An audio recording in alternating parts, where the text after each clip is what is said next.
Start करते हैं अपनी क्लास को।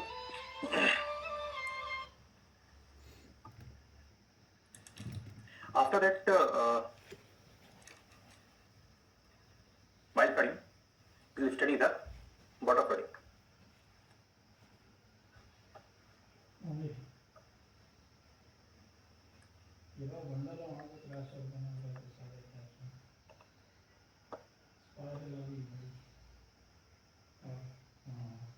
Number we are having water flooding. Water flooding क्या है? ये वाइल्ड फ्लडिंग का थोड़ा सा मॉडिफाइड फॉर्म है। वाइल्ड फ्लडिंग के अंदर प्रॉब्लम क्या थी कि वहाँ कंट्रोल नहीं था पानी की सप्लाई पर, कंट्रोल नहीं था कि कहाँ पानी देना है। ठीक है, तो वाटर फ्लडिंग के अंदर क्या किया हमने, इसको थोड़ा सा ठीक किया। सपोज दैट ये फिर से हमारी क्या जा रही है, मेन डिच जा रही है। ठीक है,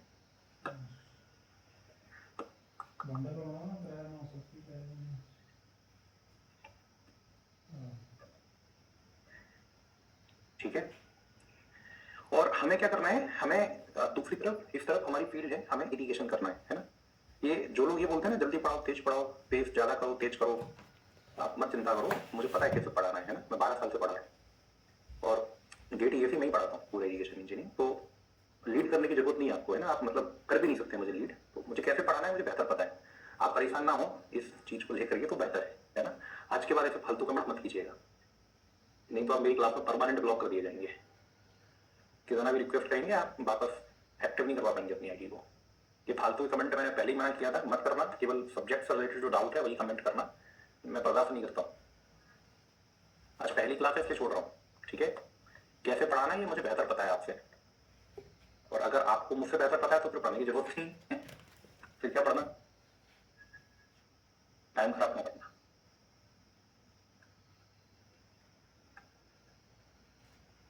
मैंने क्या किया, अपने फील्ड को नंबर ऑफ स्ट्रिप्स में डिवाइड कर दिया। नंबर ऑफ स्ट्रिप्स का मतलब क्या, मैंने यहाँ पे अर्थन बॉर्डर बनाई। अब अर्थन बॉर्डर क्या होता है बच्चों, थोड़ा समझ लीजिए। अर्थन बॉर्डर मतलब हमने मिट्टी की मेड़ बनाई। मेड़ होती है ना मिट्टी की, हमने मिट्टी थोड़ी सी लाई, मिट्टी वहां पर रखी और मिट्टी को थोड़ा सा हमने कॉम्पैक्ट करके एक मिट्टी का हमने एक बॉर्डर टाइप बना दिया, है ना। मिट्टी का हमने एक बंड टाइप बना दिया। बंड समझते हैं ना, मतलब इसको मैं अगर सामने से देखूंगा तो ये मुझे कैसा दिखाई देगा, इस तरीके का एक मैंने बंड बना दिया। समझ में आ रहा है आपको, ये बंड, ठीक है, इस तरह का एक बंड बना दिया। ठीक है, तो मैंने अर्थन बॉर्डर्स बनाई, मैंने मिट्टी डाल करके अर्थन बॉर्डर्स बनाई, और अर्थन बॉर्डर्स के बीच में ये मेरा फील्ड है। तो फील्ड को मैंने नंबर ऑफ स्ट्रिप्स में डिवाइड कर दिया। एक स्ट्रिप, एक बॉर्डर यहाँ आ रहा होगा, एक स्ट्रिप, एक बॉर्डर यहाँ आ रहा होगा, एक स्ट्रिप, इस तरह से नंबर ऑफ मेरी स्ट्रिप चल रहे हैं। ठीक है ना। नाउ सी क्लियरली, ये मेरा अर्थन बॉर्डर है,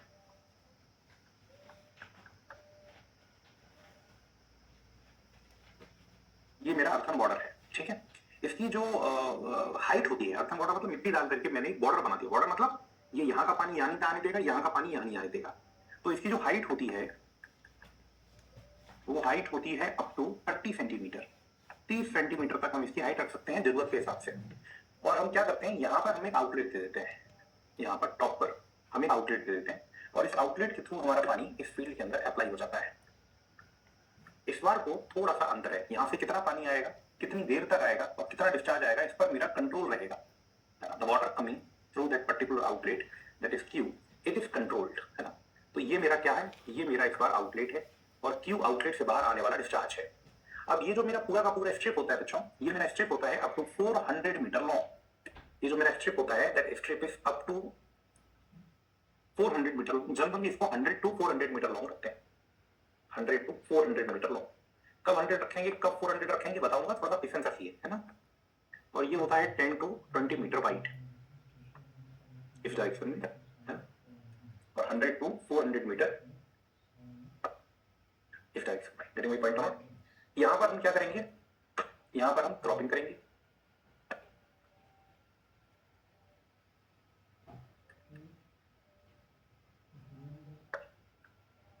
गेटिंग माय पॉइंट ऑन।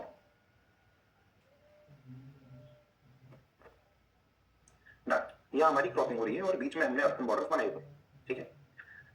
अभी छोटी सी बात जो हमें यहाँ पर ध्यान रखनी होती है वो ये है कि ये जो पर्टिकुलर स्ट्रिप है ना, मतलब ये जो फील्ड के अंदर ये जो बड़ी सी स्ट्रिप जाएगी, है ना, नीचे की तरफ, है ना, दो बॉर्डर्स के बीच में ये बड़ी सी स्ट्रिप जाएगी अप टू 400 मीटर लॉन्ग। ये कब ज्यादा बड़ी होगी, कब ज्यादा बड़ी नहीं होगी, मतलब 100 मीटर का होगा और 400 मीटर का होगा।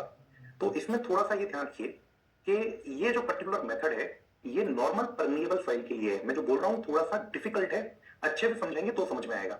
It is for the normal permeable soil. Normal permeability सब अच्छे जानते होंगे। नॉर्मल परमेबल सॉइल मतलब ना तो परमेबिलिटी बहुत ज्यादा है ना परमेबिलिटी बहुत कम है। अगर बहुत ज्यादा हाई परमेबल सॉइल हुई तो पता है क्या होगा, आप जब यहाँ पानी डालोगे तो आगे बढ़ ही नहीं पाएगा, पानी पूरा का पूरा यहीं पर इन्फिल्ट्रेट कर जाएगा।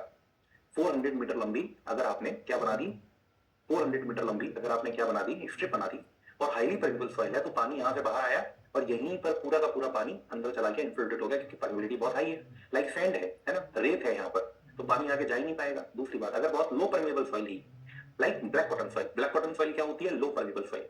तो ब्लैक कॉटन सॉइल के केस में क्या होगा बच्चों, पानी आएगा, पानी यहाँ पर इन्फिल्ट्रेट ही नहीं हो पाएगा, पूरा पानी कहाँ चला जाएगा, बहकर आगे चला जाएगा। गेटिंग माय पॉइंट और नॉट? पानी आएगा और पानी बह करके आगे चला जाएगा। तो अगर नॉर्मल परमेबल सॉइल है तो हम इसको 400 मीटर का बनाएंगे, और अगर ये हाईली परमेबल सॉइल है या लो परमेबल सॉइल है तो इसको थोड़ी छोटी बनाते हैं। कायदे से इसका यूज कर ही नहीं सकते अगर हाईली और लो परमेबल सॉइल है तो। ठीक है, मैं इन चीजों को थोड़ा सा नोट कर लेता हूँ। पहली बात क्या कि in this technique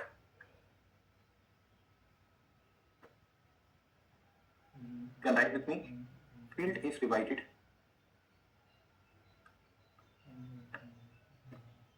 into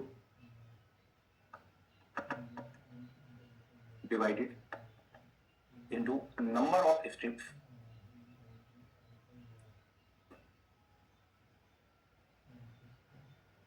separated by low earthen borders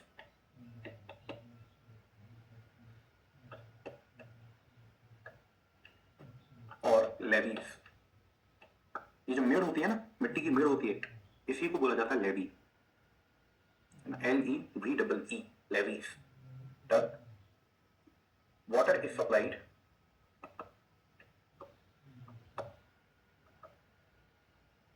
at the head of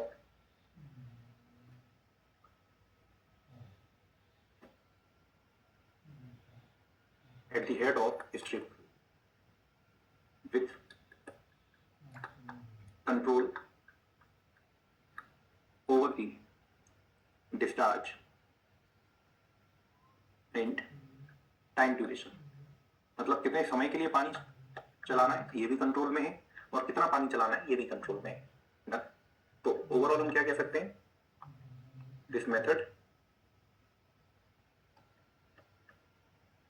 is modification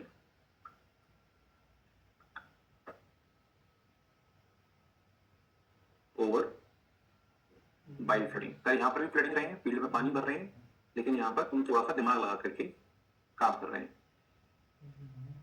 bile flooding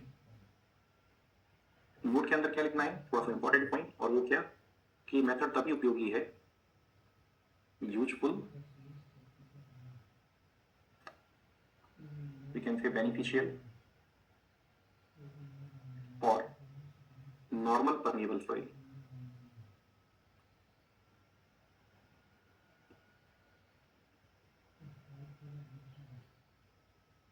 In case of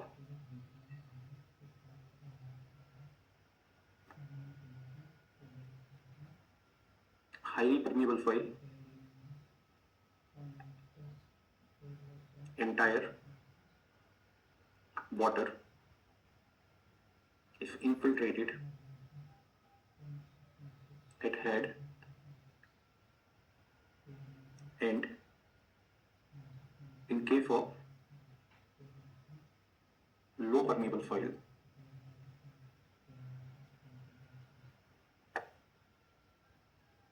entire water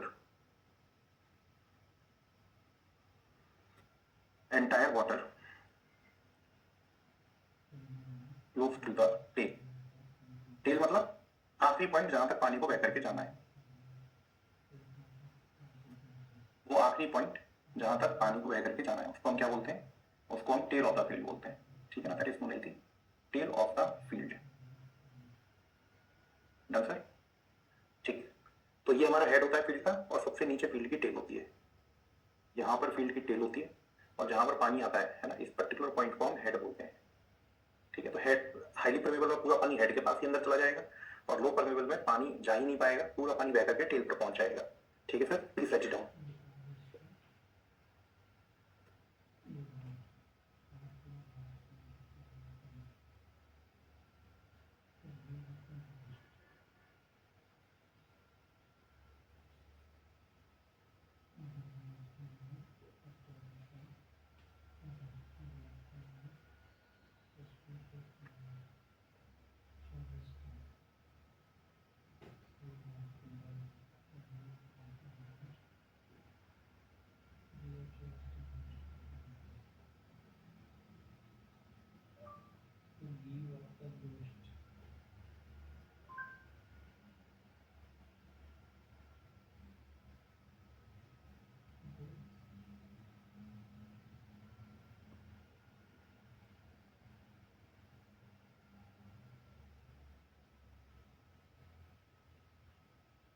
Krishna Kumar बोल रहे हैं ब्रेक की कोई जरूरत नहीं है, 11:30 से क्लास स्टार्ट हुई है, सब खा पी कर बैठते हैं।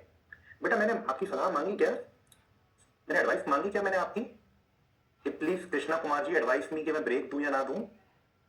ये मेरी क्लास है ना बेटा, तो ये मेरे अकॉर्डिंग चलेगी। मुझे जब ब्रेक देना है मैं दूंगा, मुझे नहीं देना है मैं नहीं दूंगा। अगर मैं आपकी सलाह मांगूंगा कि कृष्ण कुमार जी मुझे सलाह दें आप कि क्या मुझे ब्रेक देना चाहिए या मुझे ब्रेक नहीं देना चाहिए, तो आप मुझे सलाह दीजिएगा, है ना।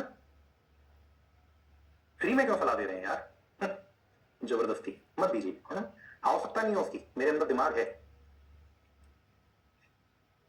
ठीक है।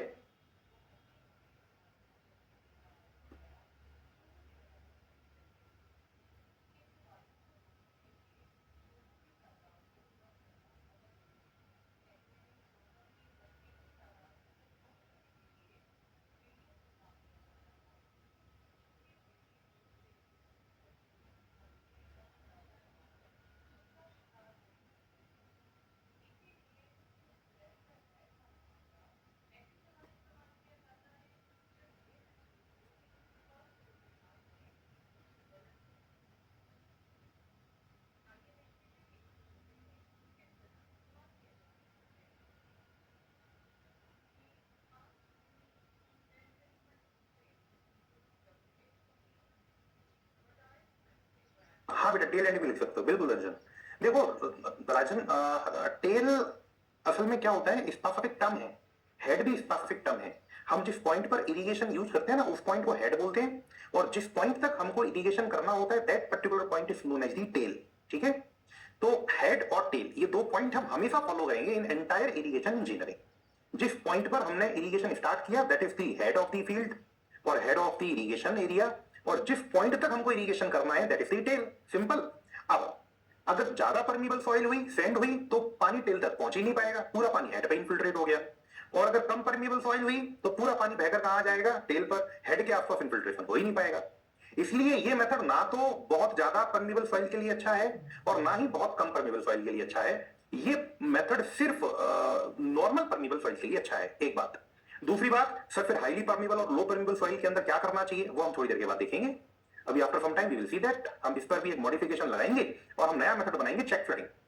That check flooding is applicable for highly permeable as well as for low permeable soil, ठीक है।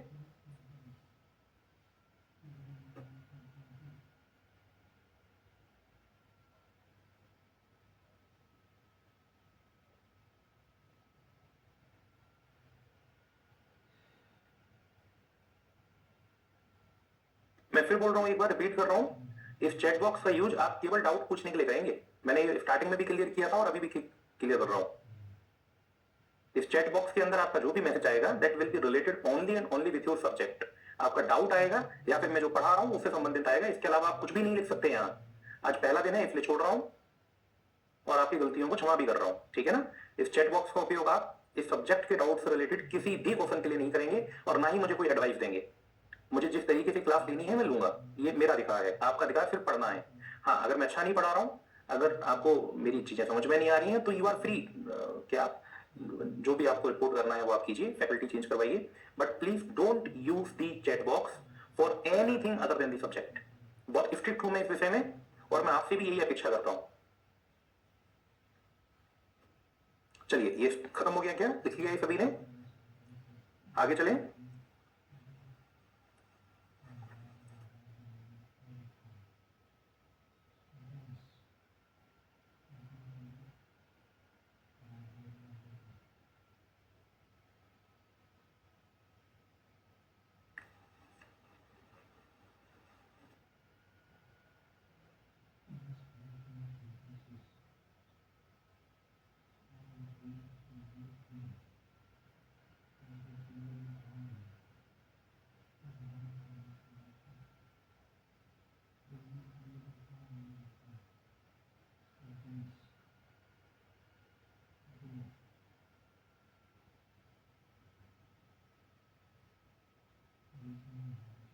ठीक है आगे चलते हैं, मेरे ख्याल से हो गया होगा सभी का, जिनका बचा है जल्दी कीजिए।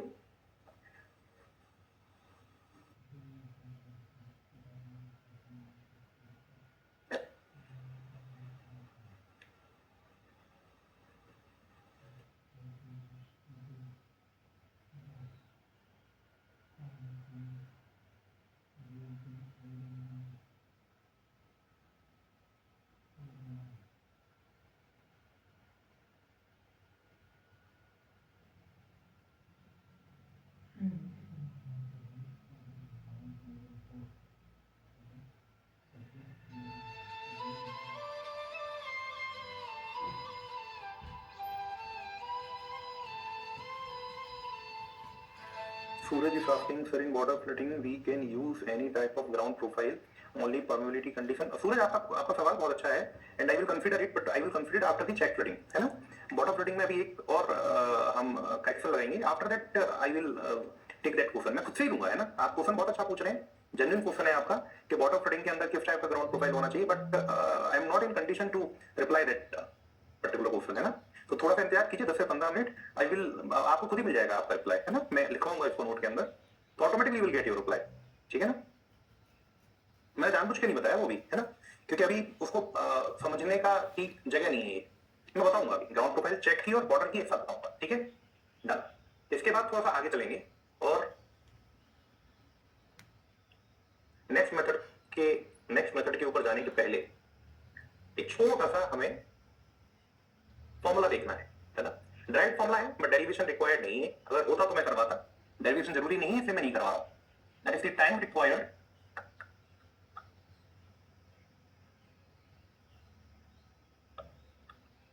टू इरिगेट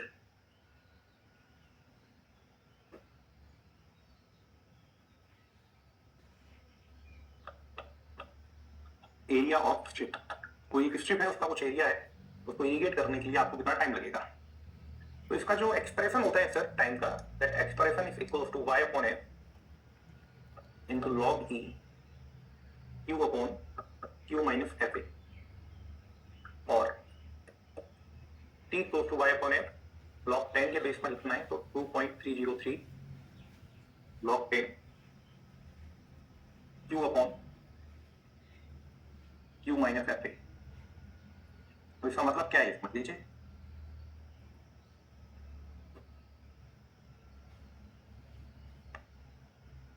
इसका मतलब क्या है समझ लीजिए. Where that is time required in irrigation करने में कितना टाइम लगेगा.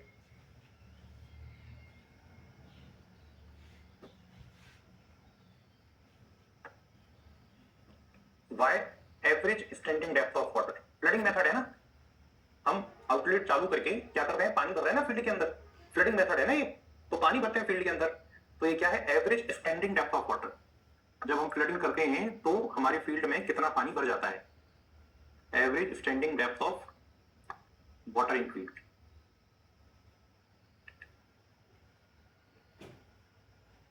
जो टाइम होता है वो हमारा आवर्स में, डेज में कुछ भी निकल के आता है. वाई हमारा टाइम निकल के आएगा. जनरली ये आपको इन सेंटीमीटर दिया हुआ रहेगा, है ना? उसके बाद एफ क्या है, एफ इज इनफिल्ट्रेशन रेट. अभी आपने मेरे ख्याल से इंजीनियरिंग हाइड्रोलॉजी नहीं पढ़ा हुआ है, तो बेसिकली जो इनफिल्ट्रेशन रेट होती है, वो इनफिल्ट्रेशन रेट क्या होती है कि यूनिट टाइम में कितना पानी नीचे जा रहा है. आपने फील्ड में पानी भर दिया, अब पानी क्या होगा, ग्रेविटी के अगेंस्ट नीचे जाएगा, ग्राउंड वाटर टेबल की तरफ नीचे बैठता है पानी. तो यूनिट टाइम में कितना पानी नीचे जाएगा, है ना? पानी की कितनी डेप्थ यूनिट टाइम में नीचे जाएगी. जैसे पूरे फील्ड के ऊपर आपने 5 सेंटीमीटर की पानी की डेप्थ भर दी, है ना? अब 2 घंटे में 2 सेंटीमीटर पानी नीचे चला गया, तो 2 घंटे में 2 सेंटीमीटर गया, तो 1 घंटे में 1 सेंटीमीटर गया, तो 1 centimetre per our is the infiltration rate. Unit time में कितना पानी नीचे चला गया, तो F is the infiltration rate, है ना? इनफिल्ट्रेशन रेट का मतलब depth of water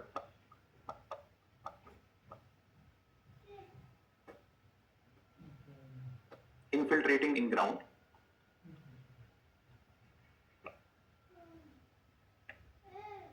in unit time. ठीक है, ये कायम निकाला जाएगा, that will be in centimetre per our. 1 घंटे में नीचे जाने वाले पानी का डेप्थ कितना है. उसके बाद क्यू क्या है,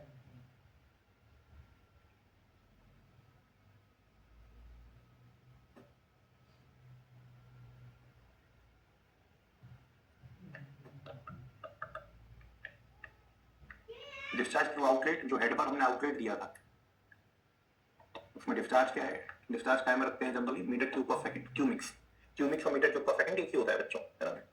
ये क्या है, फील्ड का एरिया. ये जनरली कायम दिया हुआ होता है, ये दिया हुआ होता है इन हेक्टेयर, है ना? एक और छोटा सा एक्सप्रेशन होता है जो हाइपोथेटिकल है, इमेजिनरी है, उसका वास्तविकता से कोई रिश्ता नहीं है ना? मैं भी क्वेश्चन भी करवा रहा हूं, उसके अंदर ही क्लियर हो जाएगा. Maximum area that can be irrigated, ये हाइपोथेटिकल है.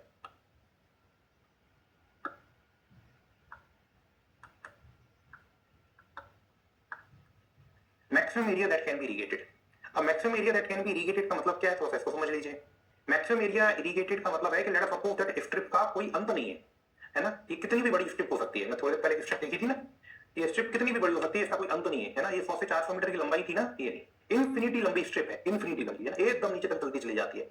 अब यहाँ जो डिस्चार्ज चल रहा है, वो डिस्चार्ज बह करके मैक्सिमम कितना दूर तक जा सकता है, अगर हम डिस्चार्ज को बंद ना करें कभी भी, तो डिस्चार्ज मैक्सिमम बह करके पानी कितनी दूर तक जा सकता है ना, और मैक्सिमम कितना एरिया इरिगेट कर सकता है। हाइपोथेटिकल है, एक्चुअल में ये चीज नहीं है। हाइपोथेटिकली हम सोच रहे हैं कि अगर इस डिस्चार्ज को कभी बंद ना किया जाए, तो ये पानी बहते हुए बहते हुए बहते हुए बहते हुए मैक्सिमम कितनी दूर जा पाएगा और मैक्सिमम कितना एरिया इरिगेट कर पाएगा, हम उसकी वैल्यू फाइंड आउट कर रहे हैं ना। तो हाइपोथेटिकल टर्म है ये, maximum area that can be irrigated. तो ये जो ए मैक्स होता है बच्चों, इस ए मैक्स की वैल्यू होती है Q/F, discharge upon infiltration rate. ये दो फॉर्मूले आपको याद रखने हैं, ड्राइव फॉर्मूले हैं, लेकिन इनकी जरूरत नहीं है डेरिवेशन की। मैं गेट और ईएससी के बैच में भी इनका डेरिवेशन नहीं करवाता, because they are not required. मैं डायरेक्टली इन फॉर्मुलों को लिखता हूं उन बैचेस के अंदर भी, आपके बैच में भी इन फॉर्मुलों को ही लिख रहा हूं।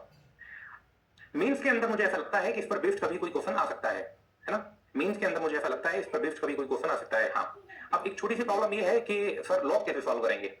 तो लॉग की सर कुछ वैल्यूज तो आपको याद रखनी चाहिए, अगर साइंटिफिक कैलकुलेटर आपके हाथ में नहीं है तो, है ना। अगर साइंटिफिक कैलकुलेटर आपके पास नहीं है तो कुछ वैल्यूज हल्की फुल्की आपको याद रख लेनी चाहिए। तो ये तो अपनी अपनी मैथमेटिक्स है सर कि कैसे सॉल्व करते हैं, है ना। इसको लिख लीजिए, इसके बाद मैं एक छोटा सा क्वेश्चन करवा रहा हूं, सो दैट आपको ये फॉर्मूला समझ में आ जाए। अच्छा, दूसरा मेरा इसको लिखवाने का जो रीजन है ना, वो केवल क्वेश्चन सॉल्व करवाना नहीं है, ये न्यूमेरिकल मतलब जो हमारे क्वेश्चन होते हैं ना ऑब्जेक्टिव, जिसमें फॉर्मूले आंसर में दिए हुए होते हैं, वहां भी पूछा जा सकता है, इसलिए भी मैंने आपको ये लिखवाया है। तो इसके ऊपर न्यूमेरिकली आएगा ऐसा नहीं है ना। आपको ऑप्शन के अंदर करेक्ट फॉर्मूला भी पूछा जा सकता है कि टाइम रिक्वायर्ड फॉर इरिगेशन का क्या फॉर्मूला होता है।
हो गया बच्चों, लिख लिया।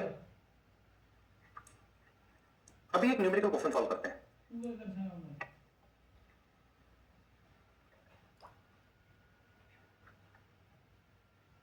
क्वेश्चन क्या बोलता है, क्वेश्चन बोलता है कि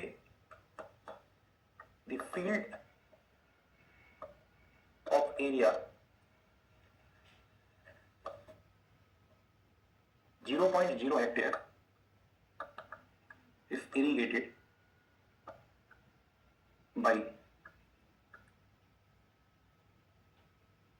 discharge of 0.02 metre cube per second. y की वैल्यू 10 सेंटीमीटर है और एवरेज इन्फिल्ट्रेशन रेट 5 सेंटीमीटर पर आ रहा है।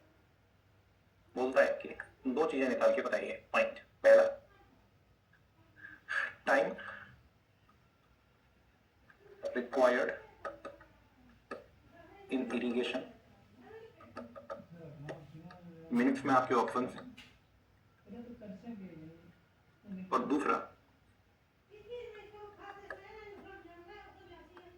Maximum area that can be irrigated. ठीक है, सॉल्यूशन देखते हैं। मुझे पता है कि टाइम की वैल्यू क्या होती है, y upon A log e q upon q minus F A. ठीक है,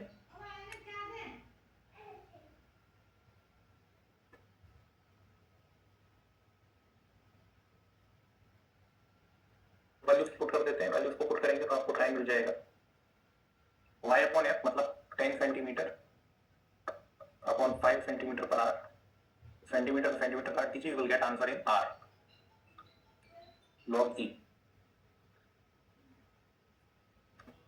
0.02 metre cube per second upon 0.02 metre cube per second minus f. F कितना है, 5 सेंटीमीटर पर आर। ये तो दिक्कत होगी, एक तरफ मीटर सेकंड है, एक तरफ सेंटीमीटर आर है, तो सेंटीमीटर आर को मीटर पर सेकंड में कन्वर्ट कर लो। सेंटीमीटर को मीटर में कन्वर्ट करने के लिए 10 to the power minus 2, r को सेकंड में कन्वर्ट करने के लिए 60 इंटू 60। तो ये मैंने क्यों किया, ये मैंने क्या किया, सेंटीमीटर टू आर को मीटर पर सेकंड में कन्वर्ट करने के लिए। इंटू क्या हो जाएगा, इंटू हो जाएगा 0.04 हेक्टेयर, और इसमें क्या करना पड़ेगा 10 to the power 4। 10 to the power 4 क्यों करना पड़ा, ताकि हेक्टेयर किस में कन्वर्ट हो जाए, मीटर स्क्वायर में। ठीक है, तो ये मेरा क्या हो जाएगा, जब आपको कैलकुलेट करेंगे ना पूरा, तो आपका टी निकल के आएगा कुछ कुछ आर, देख लेना। जब इसको आप मिनट में कन्वर्ट करोगे तो ये आएगा 39 मिनट। बाद में कैलकुलेट कर लीजिएगा। और जो मैक्सिमम एरिया है that can be irrigated, maximum area आपका ए मैक्स आएगा क्यू अपॉन ए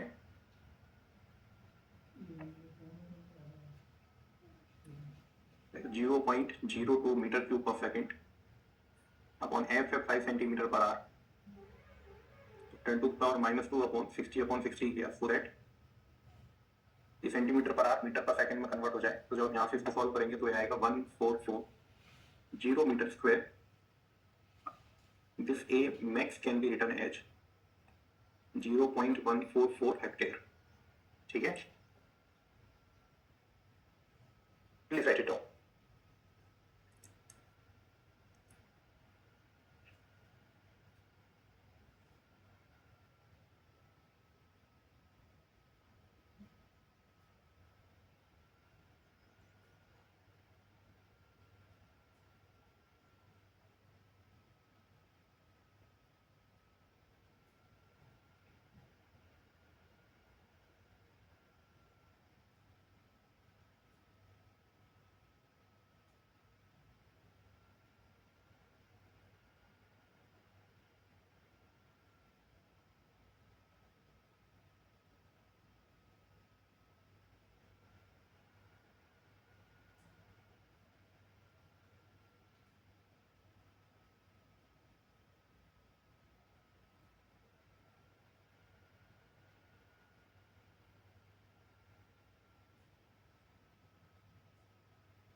ठीक है, कंप्लीटेड बच्चों, हो गया सभी का। सिंपल क्वेश्चन है, केवल फॉर्मूले में वैल्यूज रखनी है। दो एक्सप्रेशंस हैं जो आपको याद रखने हैं, t equal to y upon f log e q upon q minus f। अभी कैलकुलेट मत कीजिए, बाद में कीजिएगा।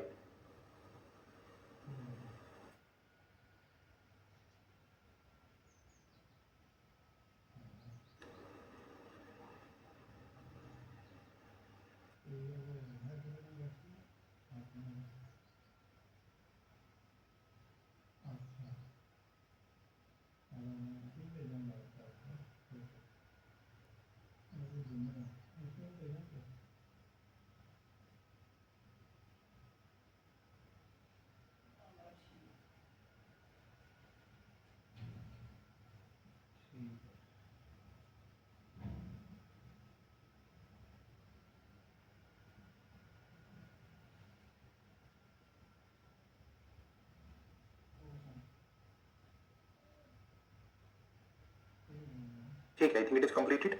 आगे चलते हैं। The next is the check flooding, जो मॉडिफिकेशन ही है वाटर फ्लडिंग का, है ना। अब हम एक स्टेप और आगे जाएंगे और एक स्टेप और आगे जाकर के हम वाटर फ्लडिंग को भी थोड़ा सा मॉडिफाई करेंगे। अब वाटर फ्लडिंग के अंदर प्रॉब्लम क्या थी? वाटर फ्लडिंग के अंदर प्रॉब्लम ये थी कि हम इसको बहुत ज्यादा हाईली परमेबल या फिर लो परमेबल सॉइल के लिए यूज नहीं कर सकते थे। It can be used only and only for the normal permeable soil. ठीक है, तो हम नेक्स्ट चलते हैं थर्ड नंबर पर, check flooding.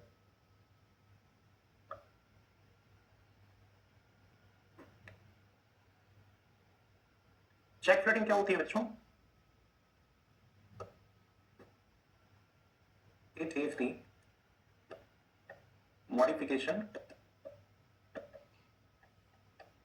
over border flooding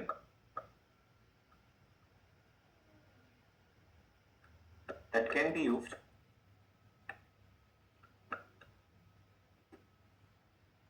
for soil of any permeability। हम इसका यूज सोइल की किसी भी परमेबिलिटी के लिए कर सकते हैं।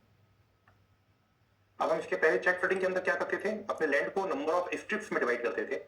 यहां पर हम क्या करेंगे? अपने फील्ड को नंबर ऑफ प्लॉट्स में डिवाइड करेंगे। चेक फ्लडिंग के अंदर हम क्या करते हैं? मैं दिखा रहा हूं फिगर बना करके भी। The field is divided into number of plots. Each plot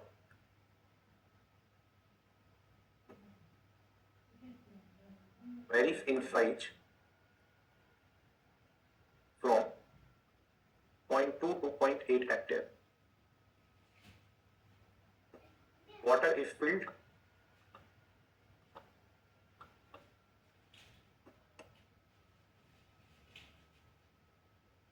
in the plots and it is infiltrated down roots। अब बोल देखिए ध्यान से। अगेन क्या हो रहा है? मेरी एक मेन डिच है which is carrying the water like that.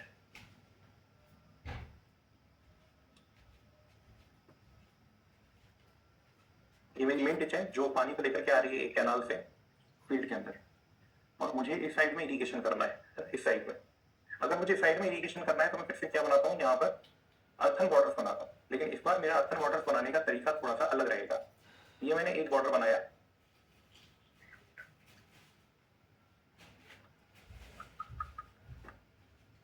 ये मैंने मिट्टी का एक बॉर्डर बनाया, और इसी के एकदम बगल में, इसी के एकदम साइड में मैंने एक बॉर्डर और बनाया, है ना। अब मैं पहले केवल एक ही बॉर्डर बना था, ध्यान से देखना, नहीं तो समझ में नहीं आएगा भाई कुछ, है ना। ध्यान से नहीं देखोगे तो मैंने इसी के एकदम साइड में एक बॉर्डर और बनाया,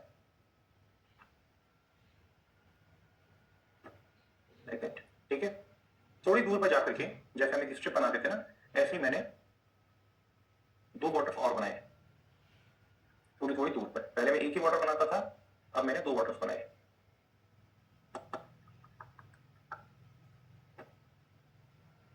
ये मैंने एक बॉर्डर बनाया और मैंने एक बॉर्डर और बनाया,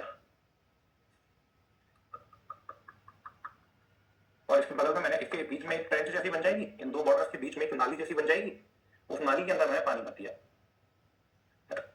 भैया दो बॉर्डर बनाए, बॉर्डर मतलब थोड़ी सी ऊंची ऊंची जगह हो गई है। मिट्टी मिट्टी का बंड बनाते ना, मेड़ बनाते, तो दो मेड़ों के बीच में क्या बन गई? नाली जैसी बन गई। इस नाली के अंदर हमने पानी को फ्लो करवा दिया। Water is coming like that, पानी यहाँ पर फ्लो कर रहा है, ठीक है, पानी यहाँ पर फ्लो कर रहा है लाइक दैट।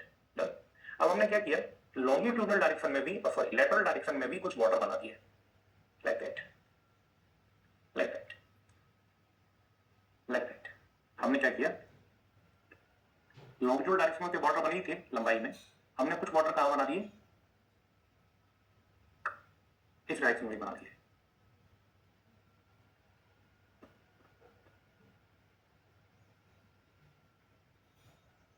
ये हमारे लेटरल बॉर्डर जो पानी को लॉन्गिट्यूडनल डायरेक्शन में आगे जाने से रोकने वाले। ये भी एकदम सेम मिट्टी डाल करके बंड बनाए गए हैं। ये मान लीजिए मिट्टी डाल करके हमने बंड बना दिए हैं, है ना। आप ये मान करके चलिए, तो ये क्या है? These are the lateral earthen borders. एकदम सेम, कोई अंतर नहीं है, एकदम सेम, केवल डायरेक्शन अलग। और ये क्या है, ये पिछली बार की तरह लॉन्गिट्यूडनल है।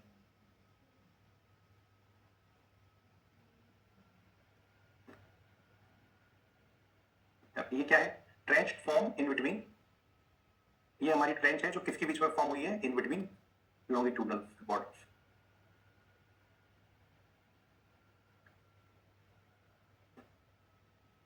लेविस और वाटर्स, लेविस और वाटर्स से की बात होती है। मेरी बात समझ में आ रही है आप सभी को? अभी हम क्या करते हैं, इन वाटर्स में यहां पर हम आउटलेट बना देते हैं, लाइक दैट, लाइक दैट।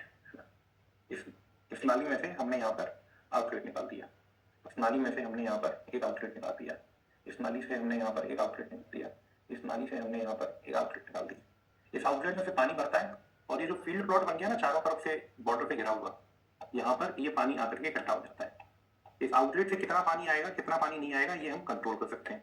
कितनी देर तक आउटलेट खोला जाएगा ये भी हम कंट्रोल कर सकते हैं।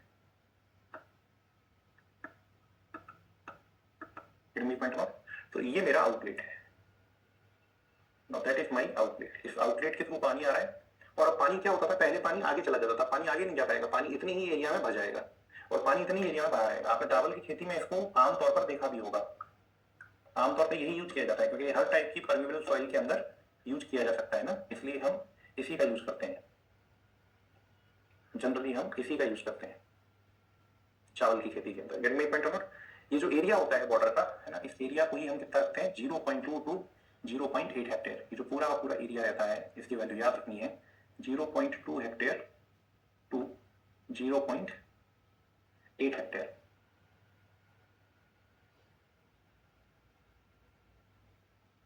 The entire field is divided into 0.2 hectare to 0.8 hectare of the plots.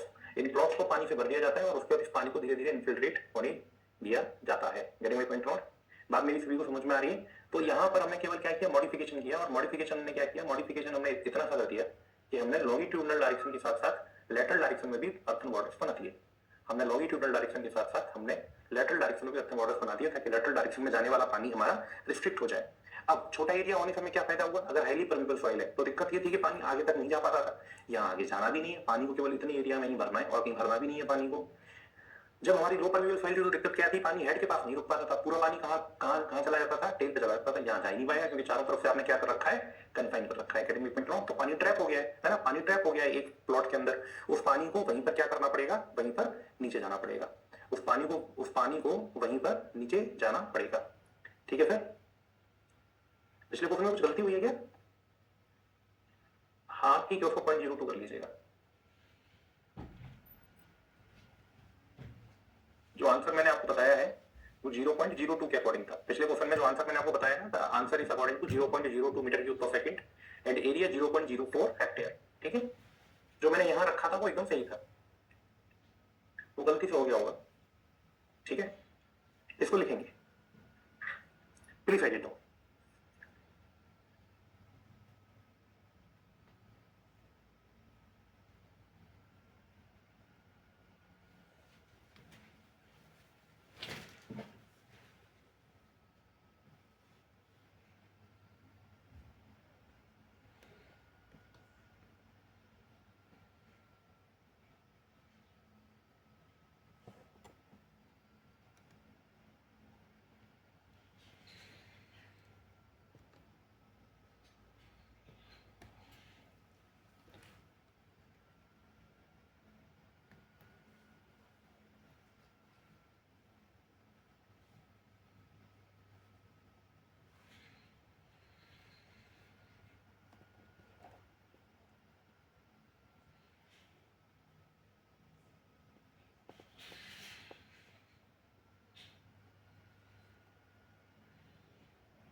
100% same.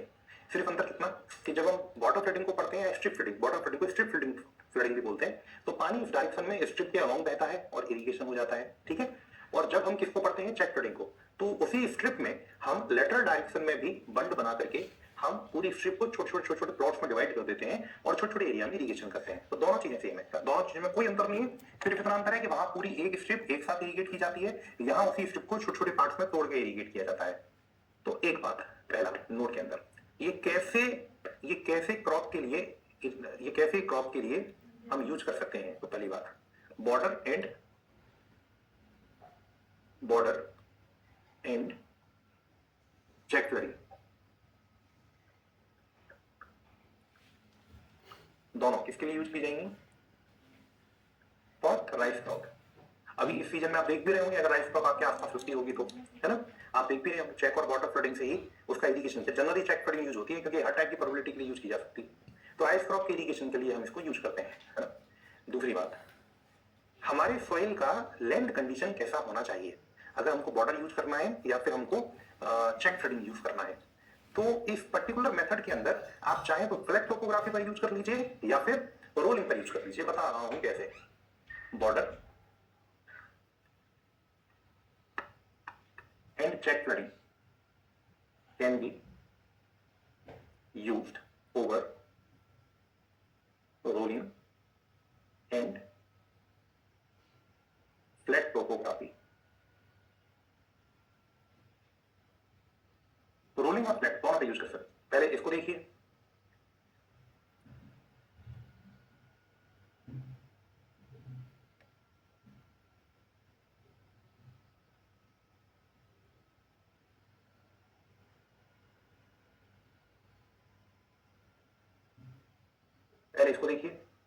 इसमें फ्लैट हुआ तो कोई दिक्कत नहीं, हाँ है ना, हाँ फिर बिल्कुल कोई दिक्कत नहीं। अगर फ्लैट हुआ तो कोई भी दिक्कत नहीं। अगर ये रोलिंग हुआ तो, अगर इस डायरेक्शन में रोलिंग हुआ तो क्या करते हैं, हर एक प्लॉट की लेवलिंग कर लेते हैं। हर एक जो इंडिविजुअल प्लॉट है ना वहां पर लेवलिंग कर लेते हैं। ध्यान से समझना मेरी बात, थोड़ा सा कॉम्प्लिकेटेड डिस्कशन ले रहा हूँ इसलिए ना थोड़ा सा दिमाग लगाना पड़ेगा, है ना। अगर ये रोलिंग है मतलब इसमें इस डायरेक्शन में स्लोप आ रही है, तो कोई भी प्लॉट ले लो, कोई भी प्लॉट, ये वाला पार्ट ऊंचा होगा, ये वाला पार्ट नीचा होगा, ये वाला पार्ट अप होगा, ये वाला पार्ट डाउन होगा, क्योंकि रोलिंग है, ऐसे में स्लोप है ना, इधर को स्लोप आ रही है। तो इस प्लॉट में ये ऊंचा होगा, ये नीचा होगा। यहां से थोड़ी सी मिट्टी खोदो और यहां डाल दो, यहां से थोड़ी सी मिट्टी खोदो और यहां डाल दो, पूरा प्लॉट क्या हो जाएगा, लेवल हो जाएगा। तो इन प्लॉट्स को लेवलिंग कर लो, कोई दिक्कत नहीं, ठीक है। आप इसको रोलिंग में भी यूज कर सकते हो। अगर मैं बॉर्डर के अंदर देखता हूं, बॉर्डर फ्लडिंग के अंदर, तो ये मेरा बॉर्डर फ्लडिंग था। इस बॉर्डर फ्लडिंग के अंदर क्या होगा, इस बॉर्डर के फ्लडिंग के अंदर अगर रोलिंग है तो कोई दिक्कत ही नहीं, पानी यहां से निकलेगा और बहता हुआ बड़ी आसानी से यहां से आ जाएगा। फ्लैट हुआ तो भी कोई दिक्कत नहीं है, इसीलिए दिक्कत नहीं है क्योंकि पानी यहां पर इस पॉइंट से लगातार बाहर आता जा रहा है। तो पानी जैसे बाहर आता जाएगा वैसे वैसे वो अपने आगे वाले पानी को पुशअप करता जाएगा और पानी पीछे के प्रेशर की वजह से आगे बढ़ता जाएगा। तो सर इसके पहले क्या दिक्कत थी फ्लैट में? नहीं, वहां दिक्कत थी, वहां कहीं किसी जगह से पानी आ रहा है, कहीं किसी और जगह से पानी आ रहा है, समझ रहे ना, रैंडम तरीके से पानी आ रहा था, कहीं से ज्यादा पानी आ रहा है, कहीं से कम पानी आ रहा है, तो उतनी यूनिफॉर्मली पानी आगे नहीं बढ़ पाएगा। लेकिन यहां पर पानी एक ही जगह से आएगा, कांस्टेंट रेट के साथ आएगा, जितना आप चाहेंगे उतना ही आएगा। तो जैसे जैसे पानी आगे बढ़ता जाएगा, है ना, तो पानी को ही पुशअप करता जाएगा और पानी आगे चलता चला जाएगा। तो it can be used on the flat and rolling, दोनों टोपोग्राफियों पर ये दोनों ही मेथड यूज किए जा सकते हैं। तो अगर हम वाइल फ्लडिंग को देखेंगे तो वाइल फ्लडिंग किस पर यूज किया जा सकता है? अगर हम वाइल फ्लडिंग को देखेंगे तो वाइल फ्लडिंग किस पे यूज किया जा सकता है? केवल रोलिंग पर। और अगर हम चेक और वाटर को देखते हैं तो they can be used over rolling and flat both the topographies, ठीक है। Please write it down.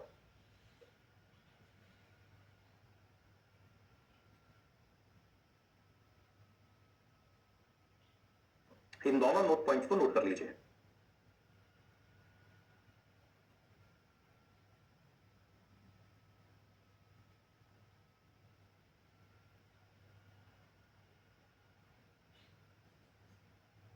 मेरी क्लास में तुम लोग एकदम एकदम बंदे मध्य महसूस करते होगे, है ना।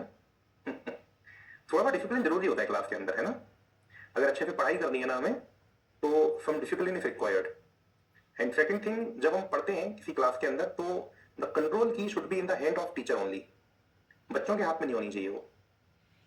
पर्टिकुलरली ऑनलाइन क्लास के अंदर तो ये बहुत जरूरी है।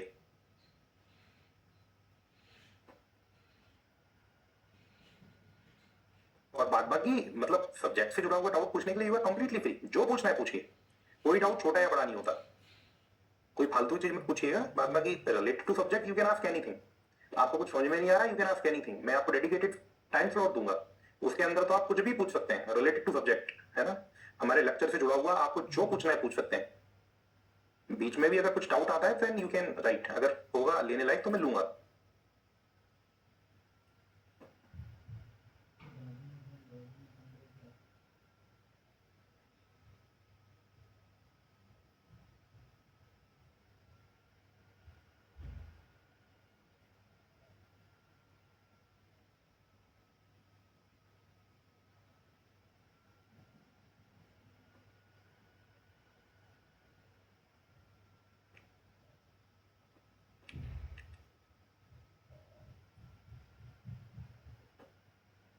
रोलिंग समझ नहीं आ रहा, पहले तो रोलिंग समझो, रोलिंग क्या होता है। रोलिंग फील्ड ऐसा होता है, जो फील्ड इस तरीके से आ रहा है जिसमें एक ही डायरेक्शन में स्लोप अवेलेबल है, ठीक है, इसको बोलते हैं रोलिंग। अब रोलिंग फील्ड में तुम अगर जेट फ्लडिंग लगा रहे हो तो क्या करना पड़ेगा, हर एक प्लॉट को तुमको क्या करना पड़ेगा, फ्लैट करना पड़ेगा लाइक दैट।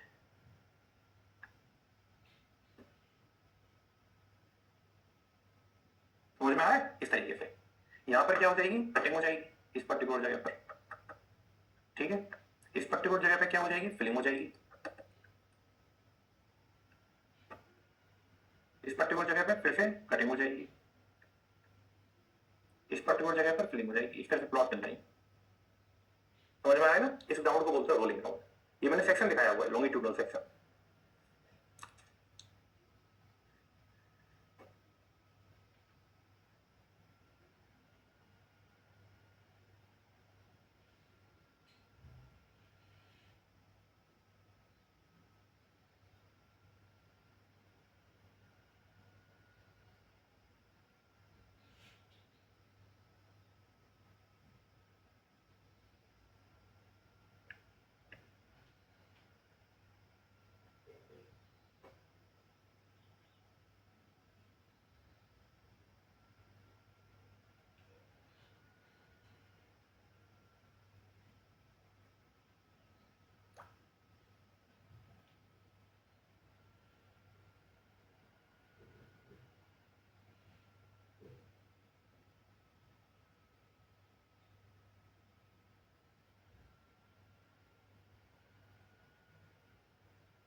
ठीक है, मेरे ख्याल सभी का कंप्लीट हो गया होगा, आगे चलते हैं। अभी एक और टेक्निक होती है that is known as the basin flooding.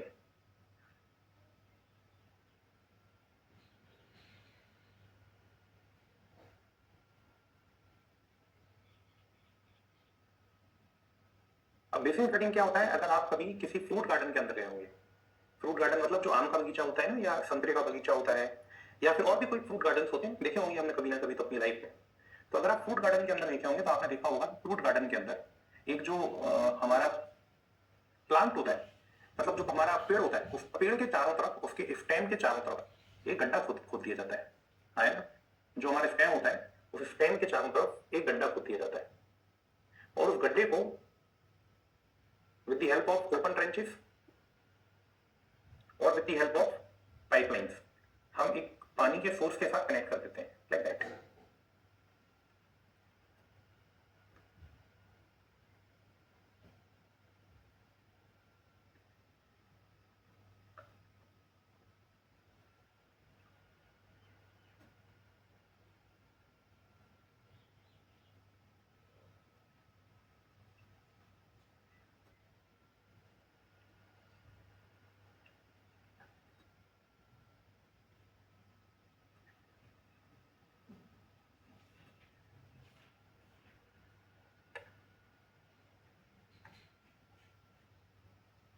देखिए ये हमारी मेन डिच है,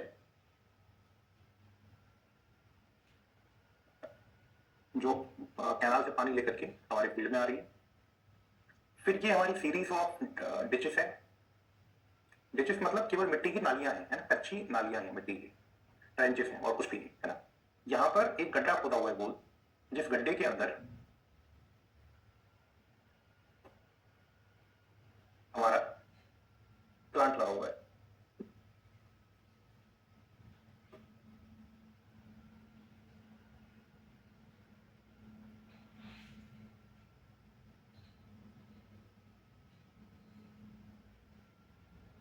ठीक है, दैट इज फॉर प्लांट। ये हमारा प्लांट है जिसको हम क्या बोल रहे हैं, orchard tree.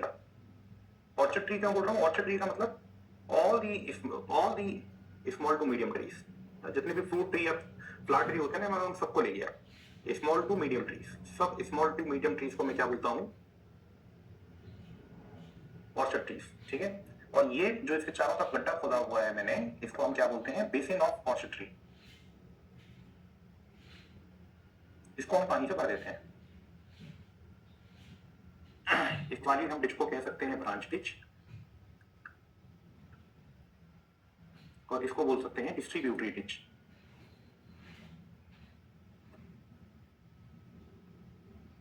Getting my point और not?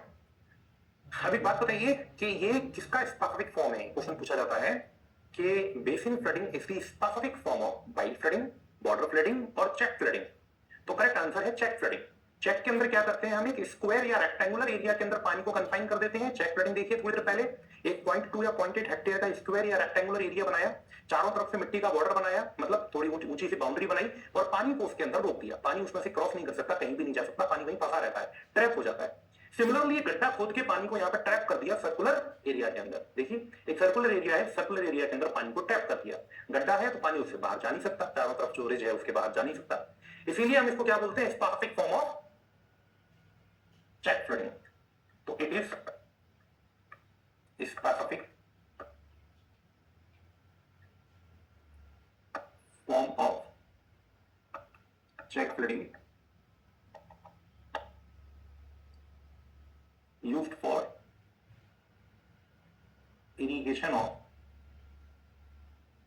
for irrigation of orchard trees। ठीक है, सेकंड थिंग क्या होगी, in this technique of irrigation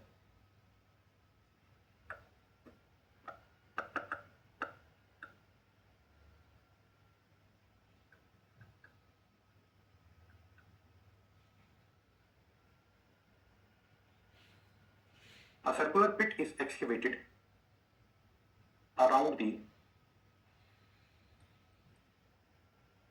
orchard tree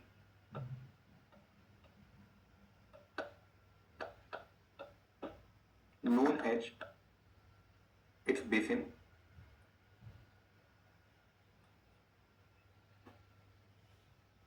The basin of tree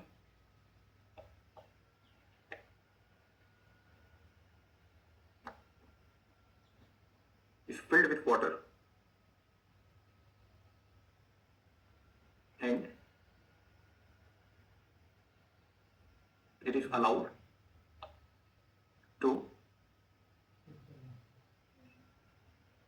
infiltrate down in root zone।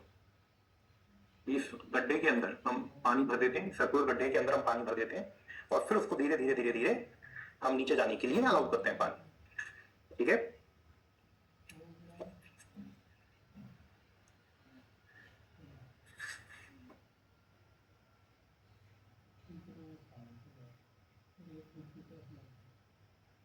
ठीक है sir. So that is up to the basin flooding. ये हमारा basin flooding तक complete होता है।